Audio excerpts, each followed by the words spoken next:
सबसे पहले भारतीय सेना ने ऊंचाई वाले सीमावर्ती क्षेत्रों में अपनी रक्षा क्षमताओं को बढ़ाने के उद्देश्य से 1000 नए निगरानी हेलीकॉप्टर खरीदने की योजना का अनावरण किया है। तकनीकी आवश्यकताओं को परिभाषित करने और संभावित समाधानों का मूल्यांकन करने के लिए हाल ही में सूचना हेतु अनुरोध जारी किया गया था, जो एक व्यापक खरीद प्रक्रिया की शुरुआत का संकेत है। पाकिस्तानी सैनिकों ने रविवार सुबह 11 बजे पूंछ सेक्टर में नियंत्रण रेखा LOC पर एक भारतीय सेना की चौकी पर गोलाबारी की, जिसके बाद भारतीय सेना ने तत्काल जवाबी कार्रवाई की।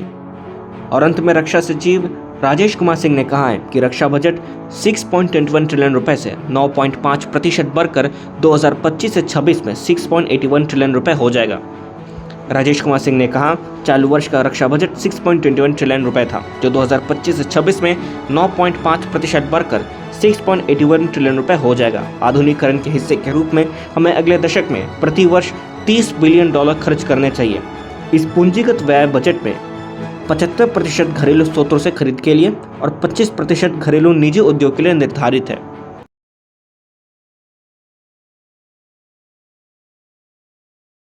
रविवार को पाकिस्तान के सीज़फायर वायलेशन पर मंत्रालय ने स्पष्ट किया, नियंत्रण रेखा पर क्रॉस LOC गोलाबारी और संदिग्ध ID विस्फोट की कुछ छिटपुट घटनाओं के कारण उत्पन्न तनाव से स्थापित तंत्र के माध्यम से निपटा जा रहा है। भारी हथियारों से गोलाबारी की कोई घटना नहीं हुई है। नियंत्रण रेखा पर छोटी मोटी घटनाएं अप्रत्याशित नहीं हैं। इस पर भारतीय सेना ने आगे कहा कि उन्होंने पाकिस्तानी सेना के समक्ष उच्च स्तर पर अपनी चिंताएं व्यक्त की है।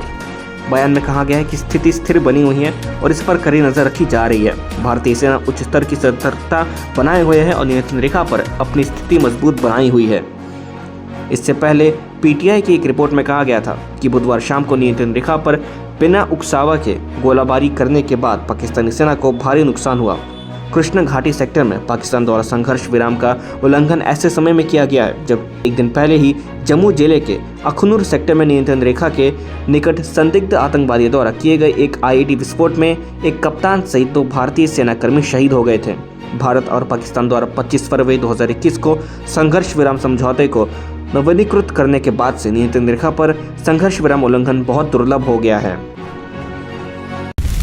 जैसे कि अनुरोध में बताया गया है, हेलीकॉप्टर 5500 मीटर यानी 18000 फीट की ऊंचाई पर उड़ान भरने में सक्षम होने चाहिए और कठोर मौसम की स्थिति को झेलने में सक्षम होने चाहिए। इसके अलावा इसमें वास्तविक समय की खुफिया जानकारी और निगरानी के लिए उन्नत दिन और रात के कैमरे लगे होने चाहिए। विक्रेताओं को अपने प्रस्तावों में मॉड्यूलर डिजाइन पर जोर देने के लिए प्रोत्साहित किया जाता है, ताकि ये सुनिश्चित किया जा सके कि भविष्य में महत्वपूर्ण संरचनात्मक संशोधनों के बिना उन्नयन किया जा सके। नए हेलीकॉप्टरों को मुख्य रूप से चीन और पाकिस्तान के साथ भारत की तनावपूर्ण सीमाओं पर तैनात किए जाने की उम्मीद है, जिससे क्षेत्रीय निगरानी को बढ़ाया जा सकेगा और उभरते सुरक्षा खतरों पर त्वरित प्रतिक्रिया संभव हो सकेगी। ये अधिग्रहण भारत की अपने रक्षा सेनाओं को आधुनिकीकरण और रक्षा उत्पादन में आत्मनिर्भरता को बढ़ावा देने की व्यापक रणनीति का हिस्सा है। वर्तमान में भारतीय सेना उच्च ऊंचाई पर निगरानी के लिए विदेशी प्लेटफॉर्मों के मिशन पर निर्भर करती है, जैसे कि इजरायली निर्मित हेरॉन ड्रोन जो 35,000 फीट यानी 10,668 मीटर तक की ऊंचाई तक पहुंच सकते हैं। स्वदेशी रूप से निर्मित हेलीकॉप्टरों की खरीद का उद्देश्य महत्वपूर्ण ऊंचाइयों और कठिन मौसम स्थितियों में परिचालन चुनौतियों का समाधान करना है। इस महत्वाकांक्षी परियोजना के संभावित विक्रेताओं में Hindustan aeronautics limited, Mahindra defence system and limited, Tata advance system limited शामिल है।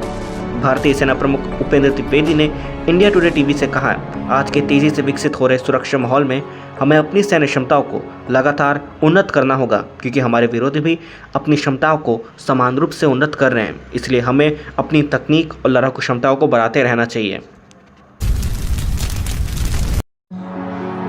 सोमवार को राजेश कुमार सिंह ने बताया कि भारत अमेरिकी राष्ट्रपति डोनाल्ड ट्रंप द्वारा भारत को F-35 लड़ाकू विमान बेचने के प्रस्ताव पर खुले मन से विचार करेगा। ANI से बात करते हुए उन्होंने स्पष्ट किया कि यह प्रस्ताव औपचारिक रूप से नहीं दिया गया है और अमेरिका F-35 उपलब्ध कराने के लिए रोड मैप तलाश कर रहा है। अमेरिकी राष्ट्रपति ट्रंप ने कहा है कि वे F-35 को उपलब्ध कराने के लिए रोड मैप पर विचार करेंगे। जब यह पक्का प्रस्ताव बन जाएगा तब हम इस पर विचार करेंगे। किसी भी मामले में हमारी खरीद एक प्रक्रिया के तहत होती है।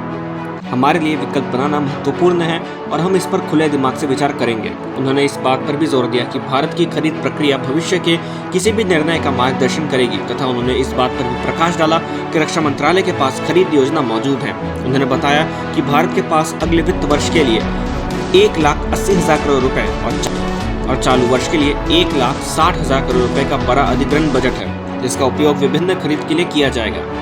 रक्षा सचिव ने कहा, रक्षा मंत्रालय के पास उन चीजों के लिए खरीद योजना है जिनका आपने उल्लेख किया है, लड़ाकू विमान, पनडुब्बी और मिसाइल, लेकिन जाहिर है कि इनकी घोषणा खरीद प्रक्रिया पूरी होने के बाद ही की जाएगी।